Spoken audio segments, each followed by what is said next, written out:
Hello students, मैं कुलदीप आपका बहुत बहुत स्वागत करता हूं आपके अपने स्टडी चैनल यूपी एग्ज़ाम में। और हम कंटिन्यू कर रहे हैं अपने क्वेश्चन आंसर्स की सीरीज़ को, जो कि आपका UP R O UP triple S C PET के लिए और जो भी एग्ज़ाम आपके होने वाले हैं उन सभी एग्ज़ाम्स के लिए बहुत ही इंपॉर्टेंट है। तो चलते हैं अपने अगले क्वेश्चन पे। अगर आपने पुरानी वीडियोस को नहीं देखा है तो ऊपर आई बटन पे और नीचे डिस्क्रिप्शन लिंक में जाके आप लोग वीडियोस को देख सकते हैं। चलते हैं अगले क्वेश्चन पे कि भारतीय संविधान की प्रस्तावना में प्रयुक्त समाजवाद शब्द को निम्नलिखित किस अनुच्छेद के साथ मिलाकर पढ़ने से सर्वोच्च न्यायालय को समान कार्य के लिए समान वेतन का मौलिक अधिकार परिभाषित करने की शक्ति प्राप्त हुई है? अनुच्छेद 14, अनुच्छेद 14(15), 14(15)(16), अनुच्छेद 14 तथा 16। समाजवाद को अनुच्छेद 14 तथा 16 के साथ मिलाकर पढ़ने से समान कार्य के लिए समान वेतन का मौलिक अधिकार परिभाषित है। 1976 के 42वें संविधान संशोधन से पहले भारत के संविधान में नीति निर्देशक सिद्धांतों के रूप में समाजवादी लक्षण जो हैं वो मौजूद थे।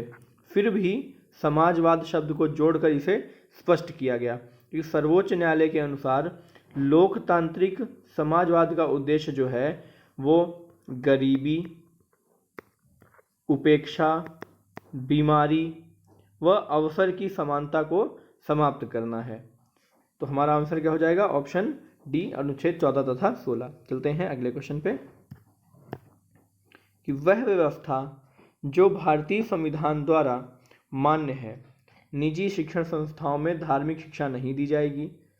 निजी शिक्षण संस्थाओं में धार्मिक शिक्षा में उपस्थिति अनिवार्य नहीं।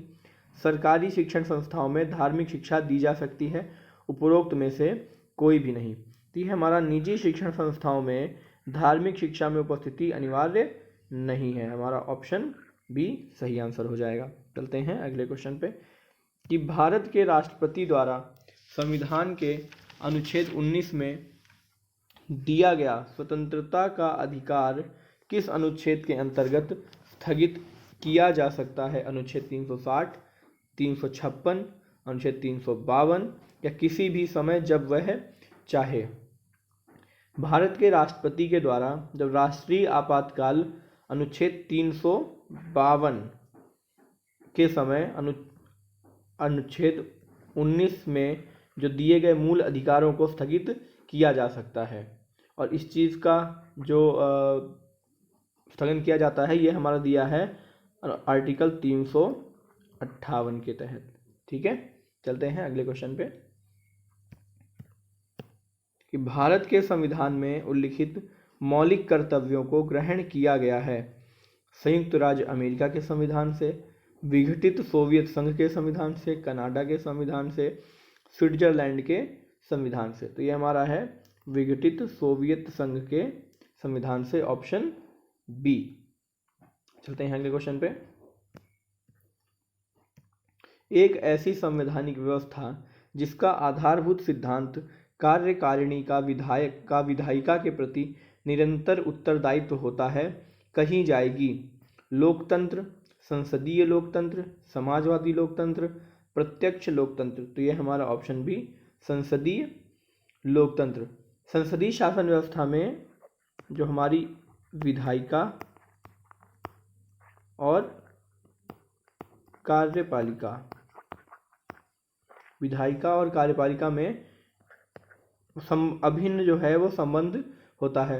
मंत्रीगण जो होते हैं वो विधायिका के सदस्य होते हैं और वे सामूहिक रूप से विधायिका के प्रति उत्तरदायित्व होते हैं। विधायिका जो है वाद विवाद और प्रश्न पूछकर और कई सारे प्रस्ताव, अविश्वास प्रस्ताव, काम रोको प्रस्ताव, ये सारे ला करके मंत्री परिषद को नियंत्रित करते हैं। और दूसरी ओर कार्यपालिका का क्या है? कार्यपालिका के सदस्य जो होते हैं यानी जो हमारे मंत्री होते हैं, मंत्री विधायिका की कार्यवाहियों में भाग लेते हैं और जो भी कानून होते हैं वो अधिकांश कानून इन्हीं की इच्छा के अनुसार बनते हैं। और संसदीय लोकतंत्र व्यवस्था जो है ये हमारा ब्रिटेन से लिया गया है, इसका प्रारूप ब्रिटेन से लिया गया है। चलते हैं अगले क्वेश्चन पे कि निम्नलिखित में से किस संघात्मक राज्य में इकाइयों को संवैधानिक संशोधन की प्रक्रिया को प्रारंभ करने की कोई शक्ति नहीं दी गई है? स्विट्जरलैंड, संयुक्त राज्य अमेरिका, ऑस्ट्रेलिया और भारत। तो ये है हमारा भारत, ठीक है। स्विट्जरलैंड, यूएसए और ऑस्ट्रेलिया में इकाइयों को संशोधन प्रारंभ करने की शक्ति दी गई है, परंतु भारत में इकाइयों को संशोधन की शक्ति जो है वो नहीं दी गई है। और भारत जो हमारा है संविधान में आर्टिकल 368 में इस प्रकार की व्यवस्था दी गई है। और भारत में यह दक्षिण अफ्रीका के संविधान से लिया गया है। चलते हैं अगले क्वेश्चन पे कि भारत के उच्चतम न्यायालय के निम्नलिखित वादों यानी केसों के अधिमतों में से किनका केंद्र राज्य संबंधों पर प्रत्यक्ष प्रभाव है। पहला है एसआर बोम्मई केस। तो यह हमारा है एसआर बोम्मई वाद हुआ था 1994 में। इसमें कहा गया था कि संघ राज्य संबंधों पर इसके लिए ही ये था, तो हमारा ऑप्शन हो जाएगा एक। बाकी देख लेते हैं कि अगला क्या है हमारा केशवानंद भारती केस हमारा है, विशाखा केस और इंदिरा साहनी। तो इंदिरा साहनी केस जो है ये हुआ था 1992 में और ये था मंडल विवाद इसको बोलते हैं, यानी इसको ये पिछड़ा वर्ग के आरक्षण से संबंधित था। फिर है हमारा केशवानंद भारती केस, ये हुआ था 1973 में, संविधान के आधारभूत ढांचे का प्रतिपादन किया था। और जो विशाखा केस है ये 1997 में कार्यस्थल पर जो यौन उत्पीड़न होता है उसके वजह से था, कार्यस्थल पर यौन उत्पीड़न से संबंधित था। तो हमारा ऑप्शन क्या हो जाएगा, ऑप्शन ए केवल एक।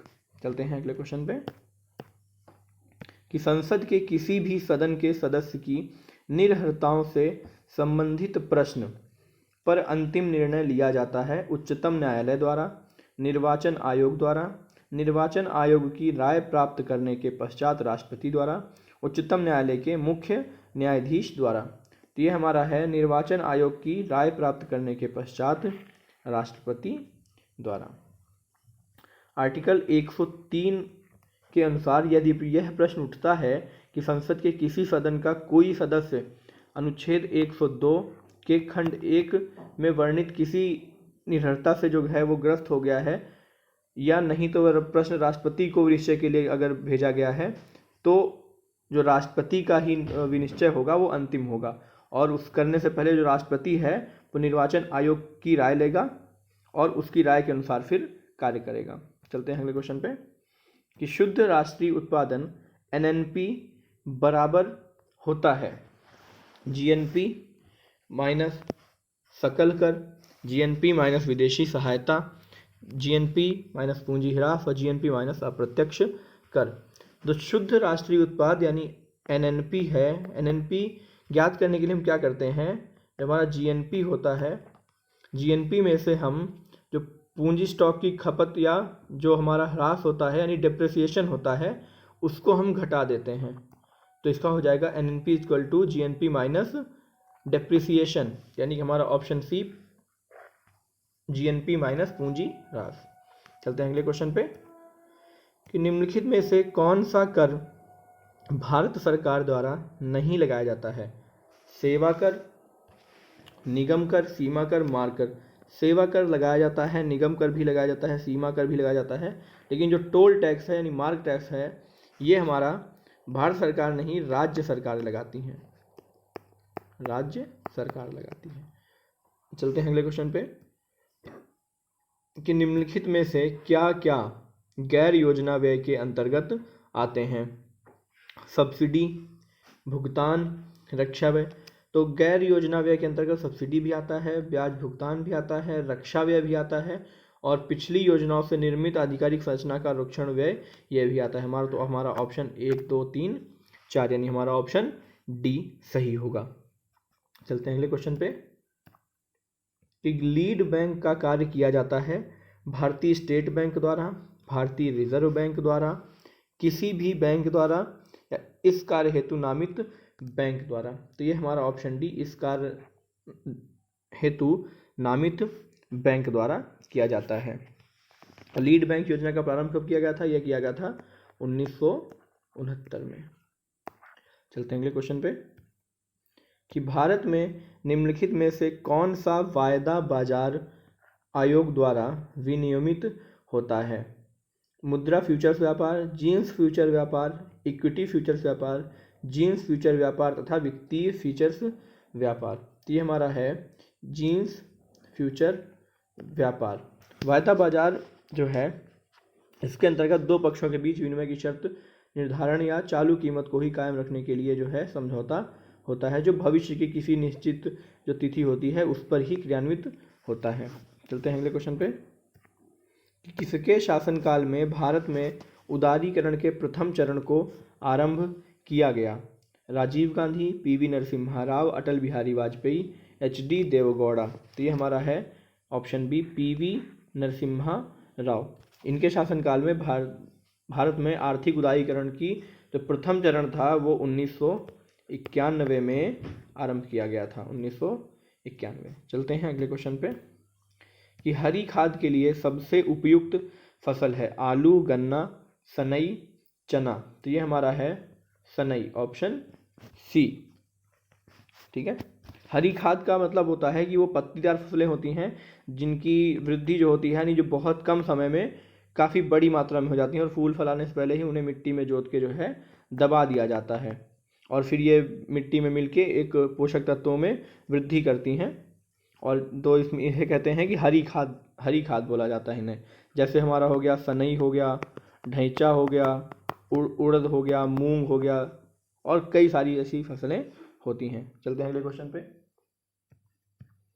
कि अदृश्य मदों के व्यापार से अभिप्राय है सेवाओं का व्यापार, वस्तुओं का आयात, वस्तुओं का निर्यात, उपर्युक्त का कोई नहीं। तो हमारा है सेवाओं का व्यापार। अदृश्य मदों के व्यापार से संबंधित है कि इसे हम सेवाओं का व्यापार भी कहा जाता है, जबकि दृश्य मदों के व्यापार में वस्तुओं का आयात निर्यात शामिल होता है। चलते हैं अगले क्वेश्चन पे। किसान क्रेडिट कार्ड योजना का प्रारंभ किया गया था वर्ष 2004-5, 2000 और 2001 में, 1998-99 में, 1995 और 96। तो ये हमारा है ऑप्शन सी, 1998-99 में। इसमें क्या किया जाएगा कि किसानों को व्यापारिक बैंकों और सहकारी बैंकों तथा क्षेत्रीय ग्रामीण बैंकों से ऋण लेने में सुविधा हो सके। और इस स्कीम को आरपी गुप्ता समिति की सिफारिश पर नाबार्ड ने 1982 में तैयार किया था। चलते हैं अगले क्वेश्चन पे कि निम्नांकित में से कौन एक न्यूनतम आवश्यकता कार्यक्रम के अंतर्गत नहीं है? ग्रामीण जलापूर्ति, सामाजिक वानिकी, प्राथमिक शिक्षा, नगरों की मलिन बस्तियों का सुधार। न्यूनतम आवश्यकता जो कार्यक्रम है, न्यूनतम आवश्यकता कार्यक्रम का प्रारंभ 5वीं पंचवर्षीय योजना कब हुई थी? 1974 से 1979 तक थी, इसके अंतर्गत हुई थी। ठीक है, और इसमें क्या क्या था? ग्रामीण जलापूर्ति थी, प्राथमिक शिक्षा और नगरों में मलिन बस्तियों का सुधार इसी कार्यक्रम के अंतर्गत आते थे। तो हमारा ऑप्शन क्या हो जाएगा? सामाजिक वानिकी वो इसमें नहीं था। चलते हैं अगले क्वेश्चन पे कि भारत में अंग्रेजों के समय में प्रथम जनगणना हुई लॉर्ड डफरिन के कार्यकाल में, लॉर्ड लिटन के कार्यकाल में, लॉर्ड मेयो के कार्यकाल में, लॉर्ड रिपन के कार्यकाल में। भारत में प्रथम जनगणना जो है वह हुई थी 1872 में और उस समय भारत का जो वायसराय था वह हमारा लॉर्ड मेयो था, लॉर्ड मेयो। जबकि नियमित रूप से जो 10 वर्षीय जनगणना हुई थी वह लॉर्ड रिपन के कार्यकाल में 1881 से प्रारंभ हुई। तो हमारा ऑप्शन क्या हो जाएगा? हमारा ऑप्शन सी, लॉर्ड मेयो के कार्यकाल में पहली बार हुई थी। और अब तक भारत में कितनी बार हो चुकी हैं जनगणनाएं? 7 बार हो चुकी हैं।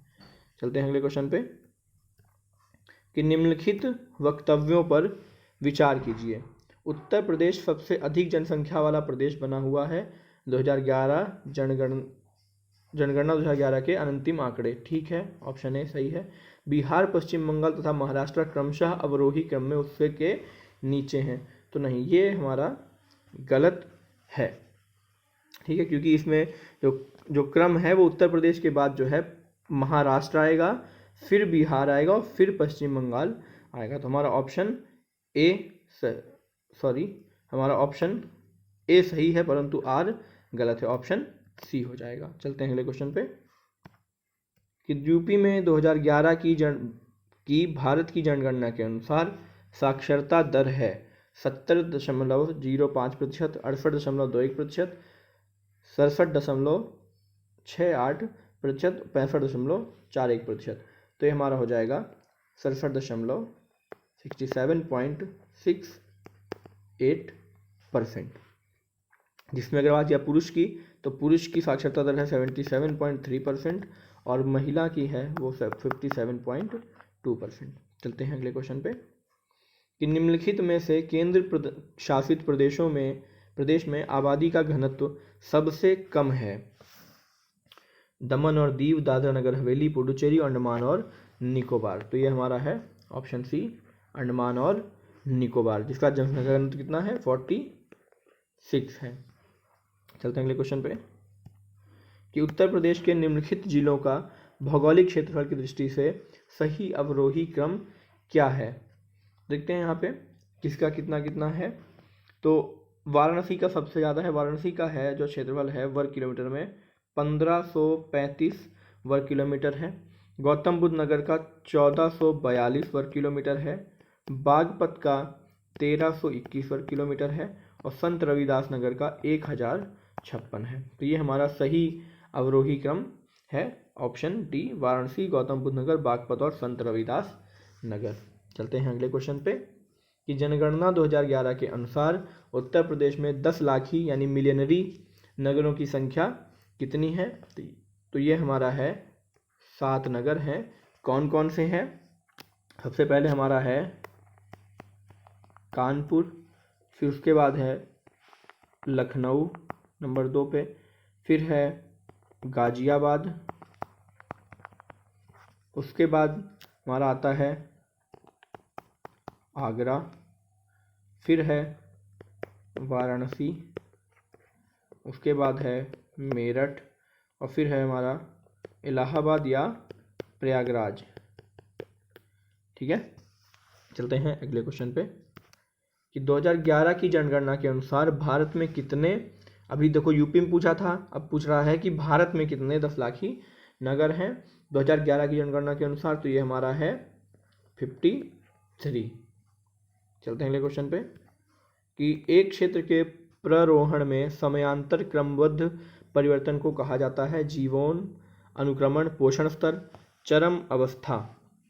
तो ये हमारा है, इसे हम कहते हैं अनुक्रमण। अनुक्रमण एक लॉन्ग टर्म प्रोसेस है। इसके अंतिम चरण में एक स्थायी जो समुदाय है वो स्थापित हो जाता है और एक जैव समुदाय का एक स्थान जो कालांतर में अन्य जैव समुदायों द्वारा ग्रहण कर लिया जाता है, तो उसे ही पारिस्थितिकी अनुक्रमण कहा जाता है। चलते हैं अगले क्वेश्चन पे कि पारिस्थितिकी तंत्र के निम्नलिखित में से कौन सा घटक जैव तथा अजैव जगतों के बीच मध्यस्थ की भूमिका निभाता है।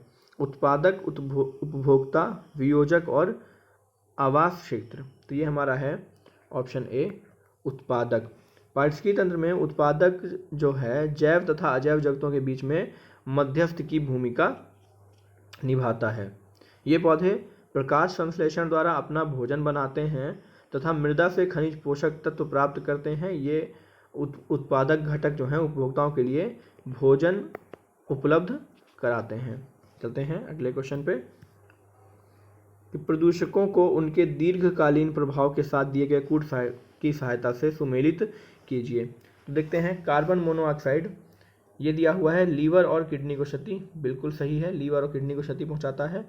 नाइट्रोजन के ऑक्साइड, ये कैंसर के लिए है, ये भी सही है। धूल कण श्वास से संबंधी रोगों के लिए, और सीसा जो है केंद्रीय नर्वस सिस्टम। यानी हमारा 1 2 3 4 पूरा सुमेलित है पहले से ही, तो हमें ऑप्शन देखना है 1 2 3 4, हमारा ऑप्शन सी सही है। चलते हैं अपने अगले और आखिरी क्वेश्चन के ऊपर कि भारतीय वनों के संदर्भ में निम्नलिखित युग्मों पर विचार कीजिए। उष्णकटिबंधीय आर्द्र चंदन लकड़ी पर्णपाती वन, उष्णकटिबंधीय शुष्क पर्णपाती वन साल, उष्णकटिबंधीय कंटक वन शीशम। उपर्युक्त युग्मों में से कौन से सही सुमेलित हैं? तो ये हमारा केवल एक, ऑप्शन ए, यानी उष्णकटिबंधीय आर्द्र चंदन लकड़ी पर्णपाती वन। उष्णकटिबंधीय आर्द्र पर्णपाती वन का विस्तार जो है ये कहाँ से हुआ था? ये हुआ प्रायद्वीपीय पठार पर सर्वाधिक हुआ है। और इस जलवायु प्रदेश में वर्षा लगभग 100 सेंटीमीटर से 200 सेंटीमीटर तक होती है। और इस प्रदेश में प्रमुख जो है साल, सागौन, शीशम और चंदन आदि के वन पाए जाते हैं। ठीक है, तो आज के लिए इतना ही, फिर मिलते हैं अगले वीडियो में। तब तक के लिए thank you, take care, bye bye.